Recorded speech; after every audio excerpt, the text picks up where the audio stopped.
Welcome to a Foxy Tech Tips tutorial on logging out of your Call of Duty mobile account. If you find this tutorial helpful, please consider subscribing to my channel and liking the video. When you are in the CodM app, if you are in the matchmaking lobbies, go back to the main screen. From there, tap the Settings button from the top right.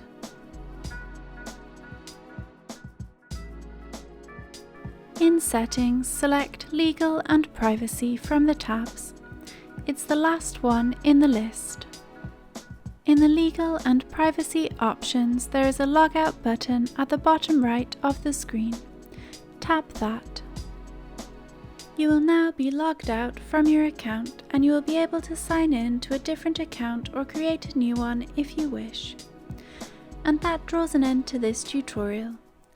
Please like the video if you found it helpful and subscribe to Foxy Tech Tips for more CodM tips and tricks.